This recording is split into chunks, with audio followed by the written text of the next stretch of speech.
پټان چې دنه د خزو عزت کوي نه د خزو احترام کوي دا تاسو ته پته ده او موږ ته هم پته ده. ویډیو سره مکمل وګورئ. یو ډېره ښایسته سټوري ده. زرتاج ګل چې د خپل سټوري لیکلې ده او د په فیسبوک باندې شیر کړې ده. زرتاج ګل وایي کنه چې زما سلور لوریانې او د سلور لوریانې چې نو دا خبره کوله چې موږ په پارک ته ځو. زما خاوند چې دنه وای دا په سعودي عرب کې او زما سلور لوریانې چې کوم دي وای دوی به خامخا وي چې موږ پارک ته ځو. ما خپل خاوند ته وویل چې دوی وایي چې موږ پارک ته ځو او زه خو پارک ته نه پرېږدم. او خاوند ماته اجازه راکړه چې تاسو لاړ شئ پارک ته او چې دنه جنکو ته اجازه ورکړه تاسو ټول پارک ته لاړ شئ او د ماښام نه چې دنه مخکې به تاسو راځئ. زرتاج ګل وایي پارک ته روان شو او کله چې موږ پارک ته ورسېدو په پارک کې موږ ګرځېدو هلته چې دنه یو درې کسان په موږ پسې راپسې شول. زما سره څلور زما لوریانې په موږ پسې یو درې کسان چې دنه هغه راپسې شول او زما جنکۍ چې دنه تنګولې زموږ د تنګولو کوشش یې کاوه. موږ به چې د پارک یو سیټ ته تلو دوی به موږ پسې هغه سیټ ته راتلل. موږ به چې د پارک بل سیټ ته تلو دوی به موږ پسې هغه شانتې راتللو. و آخر کار داسې شو که نه چې موږ تنګ شو او ما ورته وویل چې راځئ چې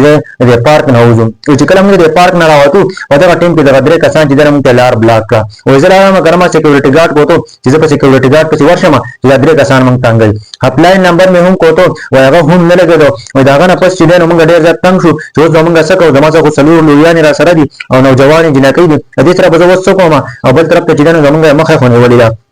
دا غنه پس چې نو وای 11 کسان چې نو روانو او هغه چې نو خسته د پښتنو لباس اغوسته او د پښتنو کپڑے اغوسته وای ما ته پته ولګی چې پټان را روان دي. پښتانه را روانو او دوی چې کله راورسېدل موږ ته را نږدې شول نو دوی چې نظرونه کته کړل او زموږ نه غوښتل. او ما چې یو پټان ته اشاره وکړه او ما چې کله د پټان ته اشاره وکړه چې ټول واقعا ته بیان کړه چې درې کسان چې په موږ پسې راپسې شوي دي او زموږ چې نو لار باندې موږ نه پریږي او زما جنکۍ چې دا تنګي کله وته چې مال نمبر راکړه کله یو شان پیسې کوي کله بل شان پیسې کوي ومنګه تنګي داغه نه پس چې هغه پټان ولګېدو او دینو 10 کسانو ته چې دینو आवाज وکړو چې راشه او داغه نه پس چې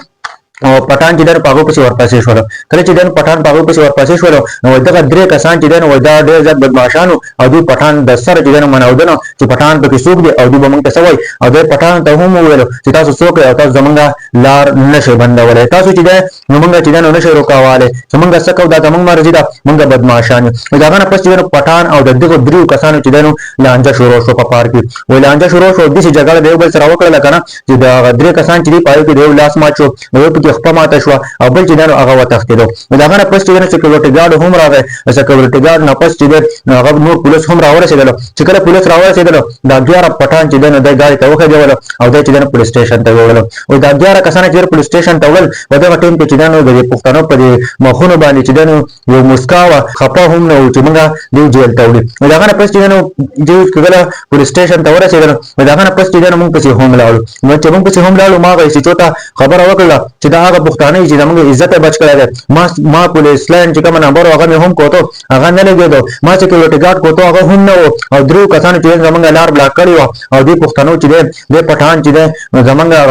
ژوندګي بچ کړه زمونږ عزت یې بچ کړلو او داغه نه پس چې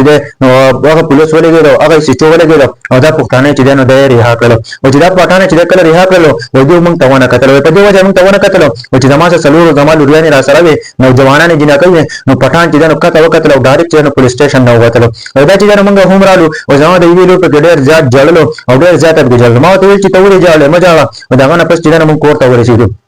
چې کله موږ کور ته ورسېدو زما د ویلو چې بیا هم جړلو او ما دې تاسو کو چې ته ولې جړل موږ الله پاک بچ کړو زمونږ عزت هم بچ شو او دا نه پس چې هغه دا خبره وکړه چې موږ له الله پاک یو پټان ورور راکړی نن به موږ دومره نه زیلې کېده نن به موږ عزت چې نه اعلان کېده نن به خلکو موږ تلاري نه بندوله نن به زموږ سره داسې نه کېده او دا نه پس چې ما خپل خاوند ته رنګ وکړ چې دې درو کسانو چې هغه موږ تلار وکاوه کړو او دا نه پس چې ما خاوند چې ډېر عزت غوسه شو او دا نه پس ما دا هم ویل چې تل پټانو هغه چې زمونږ عزت بچ کو او زمونږ چې کوم عزت نو هغه پښتنو بچ کو هغه چې هم په جړه باندې شو او ډېر زیات وجه مرګو او چې څومره دغه خځې چې خپل بیان په اخر کې دا ویلي دي او چې په دنیا کې څومره عزت بچ دی خځې عزت خلک کوي دا صرف پښتانه کمیونټي کوي او پښتانه چې د بیس کمیونټي اپ دا ورخاوي دا څومره عزت خلک چې کوي کنه د خځو او دا صرف پټان کوي خان په دنیا کې چې څومره عزتمن خلک دی او دا صرف پټان نه دا ځنه هم خلک زرتاج ګل او دا ویډیو چې دا خپل پیغام چې د فیسبوک باندې شیر کړو او د پټان مبارک دا خبره کړو خپل ټول سټوري چې دا بیان کړو جوړه. تاسو په دې باره کې څه وایي؟ خو کمنټ ضرور وکړئ. په دنیا کې چې څومره عزت د ښځو بچ دی وایي دا صرف پټان دی او صرف پټان دی د ښځې عزت کوي، بل څوک چې دی وایي د ښځې عزت نه کوي. ملګرو د سټوري باره کې څه وایي؟ خو کمنټ وکړئ. پټان د بیس کمیونټي اف د ورلد، پټان همیشه زنده باد. پښتانه همیشه دې کارونه کوي کنه چې د ټول دنیا حیرانې. تاسو ته به پته وي نو دا پټان سټوري وه چې پټان څنګه خپل